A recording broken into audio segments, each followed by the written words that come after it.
Subscribe कीजिए IRIPA my pride and bell icon को दबाइए latest railway news and current affairs को सबसे पहले देखने के लिए। नमस्कार, मैं अजय अवधीच। सबसे पहले इरिपा की बात इरिपा अध्यक्ष बालकृष्ण शर्मा के साथ। आइए इनसे बात करते हैं कि इरिपा क्या है और रेलवे कॉन्ट्रैक्टर्स की क्या समस्याएं हैं, सरकार क्या कर रही है और कॉन्ट्रैक्टर्स का क्या भविष्य है। शर्मा जी नमस्कार। मैं पूछना चाहता हूं कि इरिपा क्या है, आखिर ये इरिपा नाम से संगठन क्यों बना? देखिए, इरिपा एक रेलवे के जो कॉन्ट्रैक्टर्स हैं, जो रेलवे में कंस्ट्रक्शन वर्क करते हैं, उन सब लोगों ने मिलकर एक अपनी एसोसिएशन बनाई है जिसका नाम है IRIPA, Indian railway infrastructures providers association of India. जो पूरे देश भर के कंस्ट्रक्शन का काम करते हैं कॉन्ट्रैक्टर्स, वो सब इसके सदस्य हैं और हम सब मिलकर जो भी कोई समस्या होती है उस सब का मिलकर निदान करते हैं। ऐसा एक संगठन हम लोगों ने तैयार किया है जो देश भर में है, पूरे देश में ये संगठन है। आखिर इसकी जरूरत क्या पड़ी? देखिए, जरूरत तो मनुष्य एक सामाजिक प्राणी है। जब आप समाज में रहते हैं और जब आप काम करते हैं तो भिन्न भिन्न जगहों पर तरह तरह की समस्याएं आती हैं।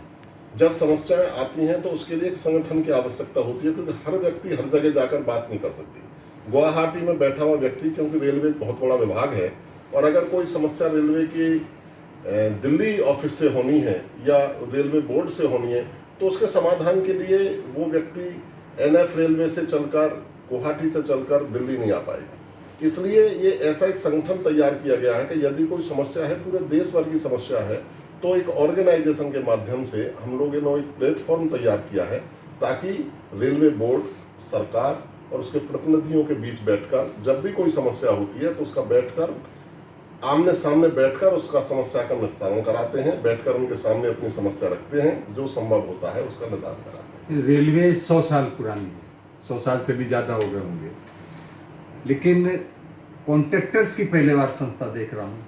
आखिर ऐसी क्यों जरूरत पड़ गई? ऐसा नहीं है कॉन्ट्रैक्टर्स की पहली संस्था है, कॉन्ट्रैक्टर्स की अनेकों संस्थाएं हैं। पहले जो संस्थाएं थी वो इस तरह से थी कि डिवीजन लेवल पे थी और किसी कंस्ट्रक्शन ऑर्गेनाइजेशन में थी, इस तरह से थी। ये जो अलग अलग जो है बनी हुई थी, अनेकों पहले से ही सब जगह बनी। ये और बड़े बृहद रूप में आप इसे देखते हैं। ये जितने भी हमारे रेलवे के पूरे 16 जोन हैं और 76 डिवीजन हैं उसके, तो वो सब डिवीजनों में सभी जो कंस्ट्रक्शन ऑर्गेनाइजेशन है उन सब में मिलाकर जो एक ऑर्गेनाइजेशन बड़ी बनाई गई है पूरे देश भर की, उसका नाम है इरिपा। तो इरिपा ने अब तक क्या किया ऐसे कॉन्ट्रैक्टर्स के लिए? आखिर किया क्या? देखिए, इरिपा जो मूल रूप से जो इरिपा का जो गठन हुआ वो हुआ उस समय जब जीएसटी देश भर में लगी। जी जी जी। 2017 में जब देश में जीएसटी लगी तो उस समय एक बहुत बड़ी समस्या जो हमारे कॉन्ट्रैक्टर साथी हैं उन सबके सामने ये आई कि अब क्या होगा। क्योंकि एक जिस तरह से पहले से जो हम लोग अलग अलग स्टेट्स में जो पहले थे, वैट थी, कहीं कुछ था, अलग अलग स्टेट का एक हमारे ऊपर टैक्स लगता था, वो था। अब इसको जब ये आया तो एक तरह से नया बिल्कुल सबके लिए वो था। जी। सरकार और उसके प्रतिनिधियों को भी इतना उस समय ऐसा नहीं है कि उनको एकदम मालूम था। सब लोगों के सामने एक अचानक बहुत बड़ी समस्या थी। उस सब के लिए हम सब देश भर के लोग दिल्ली में एकत्रित हुए। दिल्ली में एकत्रित होने के बाद तब इस इरिपा का गठन किया गया। पूरे देश भर में इससे के लिए मांग उठी। पूरे हम लोगों ने रेलवे बोर्ड और माननीय मंत्री जी के सामने और सरकार के सामने ये सब समस्याएं रखी, तो इस तरह से इससे दिक्कत हो जाएगी और सब लोगों को काम करना बड़ा दूभर हो जाएगा। उन्होंने हमारी बात को अच्छी तरह से समझा और उसका उन्होंने निदान किया, और जो उस समय तत्कालीन जो चेयरमैन रेलवे बोर्ड थे उन्होंने, माननीय मंत्री जी ने और सरकार ने और फाइनेंस मिनिस्ट्री और सब लोगों से उन्होंने करने के बाद तब उन्होंने एक आदेश जारी किया। इसको न्यूट्रलिटी, उन्होंने न्यूट्रलाइजेशन का किया कि जो पहले व्यवस्था थी और अब जो व्यवस्था है उन दोनों व्यवस्थाओं के बीच में जो भी अतिरिक्त भार पड़ेगा उसको रेलवे वहन करेगी। उसका जिम्मेदारी उन कंस्ट्रक्शन एजेंसियों की नहीं है जिनके एग्रीमेंट पहले हो चुके हैं। तो इसके लिए आंदोलन भी करना पड़ा? आंदोलन भी करना पड़ा अपनी बात रखने के लिए, क्योंकि देखिए जब तक आप अपनी बात किसी लेवल पर नहीं रखेंगे तो उसका समाधान कैसे होगा। तो इसके लिए आंदोलन भी करना पड़ा, सब चीज़ें करनी पड़ी। लेकिन मैं उनको धन्यवाद देता हूँ तमाम रेलवे बोर्ड के लोगों को और जो इसमें लगे रहे, समझे नहीं, और माननीय मंत्री जी और तमाम वित्त मंत्री और भारत सरकार को, कि उन लोगों ने इस समस्या को तरीके से समझा और उसका निदान किया। जिसके फलस्वरूप वो समस्या का निदान होने से सब लोगों के काम आसानी से होंगे। शर्मा जी, मेरी रेलवे कॉन्ट्रैक्टर से बात होती रहती है कई बार, तो जीएसटी न्यूट्रल की समस्या अभी सोल्व तो नहीं हुई, तो क्या स्टेटस है? देखिए, क्या? उसकी समस्या ऐसा है कि ये एक होता है कि रेलवे बोर्ड ने उसको समस्या को समझकर उसके आदेश कर दिए। फिर वो चीज़ें क्या है कि जोनल रेलवे जो है वहाँ से अलग अलग उन्होंने जेपीओ अपने तैयार किए हैं। जो जेपीओ तैयार किए हैं अलग अलग, क्योंकि उसका तरीका तो ये था कि रेलवे बोर्ड के लेवल से ही एक ही जेपीओ फाइनल होकर पूरे देश भर में चला जाता और ये समस्याएं उत्पन्न ना होती। अब क्या है कि किसी रेल ने कुछ जेपीओ बना दिया है, किसी रेल ने कोई अलग तरह का जेपीओ बना दिया है, किसी रेल ने फिर दूसरी तरह का जेपीओ बना दिया है। उससे सब जगह ये बहुत बड़ी समस्या पैदा हो गई है, जिसके कारण जो न्यूट्रलिटी का पैसा है वो ठेकेदारों को प्रॉपर नहीं मिल पा रहा है। अभी अभी हम लोगों ने पुनः रेलवे बोर्ड में बात हुई है, तो उन्होंने कहा कि पूरे देश भर का जो भी मॉडल जो अलग अलग जोनल रेलवेज ने जारी किए, उसमें से जो भी आप लोगों को सहमति अनुरूप पसंद हो वो आप हमें बताइए, तो हम उस हिसाब से पूरे देश भर में उसी जो मॉडल होगा उसी को हम जारी करा देंगे पूरे। तो अभी हम लोगों ने एनएफ रेलवे का एक जो बना हुआ है वो बहुत अच्छी तरह से ठीक तरह से उन्होंने मेहनत करके बनाया है, वो हम लोगों ने अभी दिया है रेलवे बोर्ड को। आशा है कि वो पूरे देश में जारी हो जाएगा, तो ये समस्या आ रही थी अलग अलग जगह की, वो निदान हो जाएगी। इसका मतलब ये है कि केंद्र सरकार अपने जोन, सेंट्रल और मंडलों में तारतम्य नहीं बिठा पा रही। केंद्र सरकार का काम है, जैसे वहां से उन्हें न्यूट्रलिटी का आदेश जारी करना था तो केंद्र सरकार ने कर दिया। अब जो केंद्र सरकार ने जारी कर दिया उसका क्रियान्वयन जो होना है वो अधिकारियों के लेवल पर होना है। वो उनका सामंजस्य प्रॉपरली तरीका उसका नहीं था, मैंने आप पहले ही बताया था कि उसका ज्यादा अच्छा ये होता कि रेलवे बोर्ड से ही वो होकर हो जाता। अच्छा, मैं अब ये सरकार वित्तीय हालत खराब है सरकार की, तो क्या रेलवे परियोजनाओं पर इसका असर पड़ रहा है? देखिए, जो रेलवे की परियोजनाएं हैं वो दो तरह की परियोजना है। एक है जो कहीं से फाइनेंस्ड होती है, जिनको किसी बैंक या किसी दूसरी जगह से फाइनेंस्ड हैं, उन परियोजनाओं पर कोई असर नहीं पड़ रहा है। एक है जो रेलवे की जो आय होती है उसी से उन पर जो उसको एक उसका अलग हेड बना हुआ है, उसमें जो पैसा आता है उससे उन जो परियोजना है उन पर थोड़ा असर पड़ रहा है, उन पर नहीं है। क्योंकि ये जो हालात हुए हैं देश में, जो कोविड के कारण हुए हैं, ये पूरे देश भर की समस्या है, उसकी वजह से उसमें थोड़ी प्रॉब्लम है, तो वो काम थोड़े रुक रहे हैं। उसके लिए सरकार ने थोड़ा बोला है कि इसमें थोड़ा जो है कुछ समय के लिए रुकेंगे। शेष जो परियोजना है उन पर कोई असर नहीं है, वो सब एज इट इज चल रही है, वो कहीं ना कहीं से फंडेड है, उनकी अलग तरह से जो व्यवस्था है वो उनमें भुगतान हो रहा है, उनमें कोई समस्या नहीं। शर्मा जी, एक सवाल है कि रेलवे बड़ी तेजी से प्राइवेटाइजेशन की तरफ बढ़ रहा है, तो ये समझा जा रहा है कि आज ट्रेन प्राइवेट हो रही हैं, कल गेज प्राइवेट होंगी, उसके बाद कंस्ट्रक्शन वर्क भी प्राइवेट होगा, बड़े समूहों के पास जाएगा। तो रेलवे के जो कॉन्ट्रैक्टर्स हैं ये क्या करेंगे, क्या सोच रहे हैं? रेलवे देश भर को बहुत बड़ा रोजगार देती है। रेलवे न केवल यात्रियों के इधर से उधर ले जाना, माल भाड़ा ले जाना, इस सब का काम करती है, देश भर के लोगों को बहुत बड़ा रोजगार जो देश में मिलता है वो भी रेलवे के द्वारा मिलता है। उसमें एक बहुत बड़ा रोजगार का साधन है कंस्ट्रक्शन ऑर्गेनाइजेशन। उस कंस्ट्रक्शन ऑर्गेनाइजेशन में मैं अगर आपको बताऊं तो जितने भी हैं बहुत बड़े बड़े अलग अलग, जैसे जैसे पहले जो बहुत समय पहले चलेंगे तो केवल रेलवे ही थी, उसमें रेलवे के ही कंस्ट्रक्शन ऑर्गेनाइजेशन थी, उसी के थ्रू सब काम होते थे। जैसे जैसे काम बड़े बड़े भी आए हैं, बड़े हैं, तो उसमें अलग अलग पीएसयू बनाए गए हैं जी। जैसे डेडिकेटेड फ्रेट कॉरिडोर है, आरवीएनएल है, बहुत सारे इस तरह से जो हैं अलग अलग पीएसयू बनाए गए हैं, और उसमें रेलवे के ही अधिकारी हैं जो होते हैं, सभी रेलवे के ऑफिसर्स हैं जो वहाँ डेपुटेशन पे भेजे जाते हैं। अब सवाल उठता है कि जो उनमें जो काम है वो बहुत बड़े बड़े काम उनके पास चले गए हैं और वो बड़ी बड़ी एजेंसियों को दिए जा रहे हैं, और जो रेलवे जो मूल रूप से जो रेलवे है उसके साथ जो अनेकों अनेक जो कंस्ट्रक्शन कंपनियां काम करती थी, हजारों लाखों लोग जो उसमें कंस्ट्रक्शन का काम करते हैं, उनके कामों पर थोड़ा प्रभाव पड़ रहा है। क्यों? क्योंकि वो सरकार को थोड़ा उसमें मैं अनुरोध भी करूंगा कि वो देखें इस चीज को कि सारा काम, क्योंकि जनता का काम है, देश जनता से बनता है जी। तो उसके लिए वो सब इस चीज को निश्चित रूप से देखें कि उनके रोजगार पर ऐसा, क्योंकि ये हमारा पूरा देश जो असंगठित क्षेत्र जो है उससे ज्यादा बड़ा काम मिलता है। जो छोटे लेवल पर काम करते हैं वो सेक्टर इसकी वजह से प्रभावित नहीं होना चाहिए। जो बड़ी बड़ी एजेंसियों को लोगों को काम दिए जा रहे हैं, इस चीज का विशेष रूप से ध्यान रखना चाहिए। ठीक है, कोई बहुत बड़ी परियोजना जो बड़ी एजेंसियों को दी जाए तो उसमें से, क्योंकि इस समय देश के हालात ज्यादा अच्छे नहीं है, लोगों के पास बेरोजगारी है, तो ज्यादा उचित होगा कि सरकार उन बड़ी बड़ी एजेंसियों को काम न देकर जो आत्मनिर्भर भारत के लिए जो एक नया अभियान चलाया गया है, उसमें ज्यादा अच्छा होगा कि उन कामों को उसी लेवल के रखें, 10 करोड़, 5 करोड़, 20 करोड़, 50 करोड़, 100 करोड़, उस श्रेणी में रखें। जो लोग काम कर रहे हैं वो बेरोजगार ना हो। आपको क्या लगता है कि सरकार ऐसा करेगी? देखिए, सरकार जिस तरीके से सरकार बड़े औद्योगिक घरानों के प्रति उसका आकर्षण है, हर क्षेत्र में बड़े औद्योगिक घरानों की तरफ आगे बढ़ रही है, तो आपको क्या लगता है कि ऐसा सरकार सुन लेगी? देखिए, सरकार एक अपना काम करती है अपने अपने तरीके से। हर सरकार के अपने उनकी तरीका होता है काम करने का। और मैं जिस स्थिति में हम लोग हैं, हमारा तो उनसे अनुरोध ही हो सकता है। हम क्योंकि जहाँ एक कंस्ट्रक्शन का काम करते हैं और देश के एक नागरिक भी हैं, इस नाते उनसे हम अनुरोध ही ये कर सकते हैं कि वो इस तरह की निश्चित रूप से कदम उठाएं कि जो लोग इस क्षेत्र में लगे हुए हैं, कंस्ट्रक्शन के क्षेत्र में, उन्हें उनका रोजगार पर असर ना पड़े, ये सरकार देखे निश्चित रूप से। अब आप एक राष्ट्रीय संस्था के अध्यक्ष हैं। जी जी जी। आपकी देशव्यापी संस्था है, आपका अनुरोध स्वीकार सरकार नहीं करती है, मुझे ये बताइए कि फिर क्या करेंगे? देखिए, हम ऐसा अभी तक जो रहा है, ऐसा नहीं है कि सरकार हमारा अनुरोध स्वीकार नहीं करेगी, क्योंकि ये सब चीजें तो तब पैदा होती है जब हम सरकार से ये करेंगे और सरकार नहीं करेगी, तब ये सब होती है कि हम किसी लेवल पर, पहले एक लेवल पर जाएंगे, फिर दूसरे लेवल पर जाएंगे, फिर तीसरे लेवल पर जाएंगे।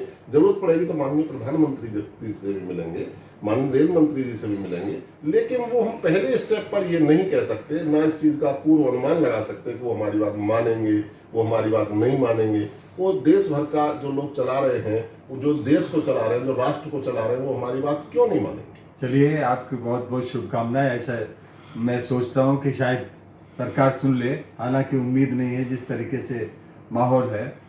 मैं एक सवाल बताइए आप, कि किसी भी संगठन को चलाने के लिए बहुत वक्त की ज़रूरत होती है, ऊर्जा की ज़रूरत होती है, और लोगों को जोड़ने का बहुत बड़ा काम होता है।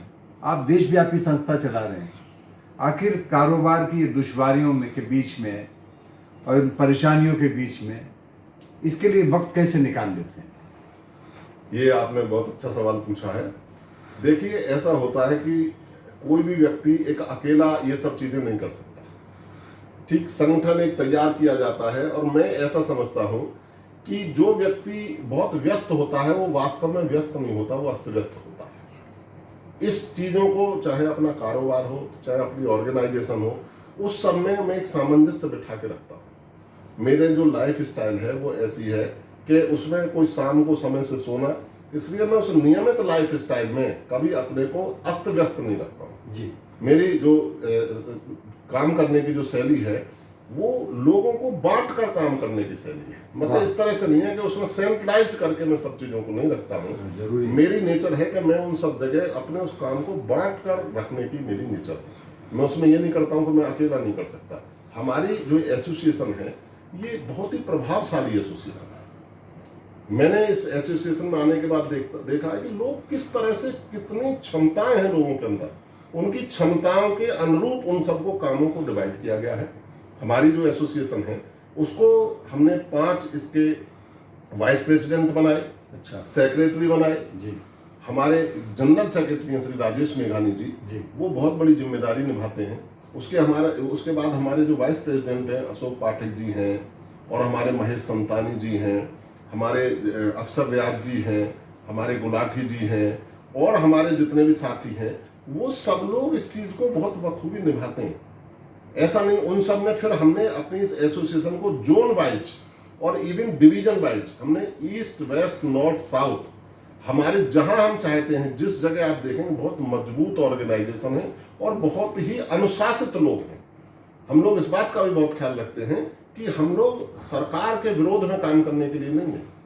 हमारा जो ऑर्गेनाइजेशन है वो ये नहीं है हम सरकार का काम करते हैं, सरकार के खिलाफ काम नहीं करते हैं। हम सरकार के साथ, हमारी जो समस्या होती है, हम लोग सरकार के साथ उसको कई बार ऐसा होता है कि सरकार के पास तक आपकी वो बात गई ही नहीं होती, जिसके और वो आपको किसी दूसरे लेवल पर ही उस समस्या को फेस करना ऐसा पड़ता होता है, ऐसा होता है। हम लोग जो हैं, हम लोगों ने जैसे ऑर्गेनाइजेशन को बनाया है, साउथ में आप देखेंगे हमारी SCR रेलवे है, जो साउथ सेंट्रल रेलवे है, उसमें हमारे बहुत मजबूत साथी, जो वहाँ की जो भी समस्या होती है, सुरेंद्र राव हैं, वहाँ के भाई राधाकृष्ण हैं, अफसर रियाज हैं, उन्होंने कितना मजबूत संगठन सुरेंद्र राव जी ने और इन्होंने सबने बनाया है अपना, कि वहाँ कोई समस्या जितनी बड़ी से बड़ी समस्या होती है, सब अफसरों के साथ, तमाम लोगों के साथ उनका इतना बड़ा ऑर्गेनाइजेशन संगठन तैयार किया, वो तुरंत समस्या समाधान होती है। और अगर हमारे परिवार के किसी व्यक्ति पर कोई भी दिक्कत भी यदि आती है, तो हमारा पूरा संगठन, पूरे देश भर का संगठन, अभी पिछले दिनों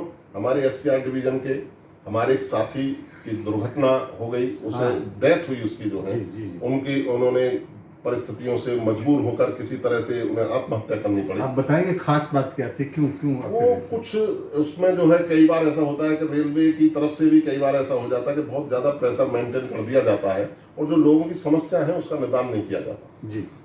वो मैं इस विषय को भी आपको विस्तार से बताऊंगा कि उसमें क्या संभव है, क्या करना चाहिए। लेकिन वो उन्होंने की, तो उनकी समस्याओं के उस परिवार के लिए भी वहाँ के सब लोगों ने कहा कि वे देश भर से, तो हमारे जितने भी साथी हैं देश भर के लोग, सबने मदद की, उस परिवार की बहुत एक मदद की गई है। तो ये जो संगठन है उसमें एक बहुत बड़ा तारतम्य है।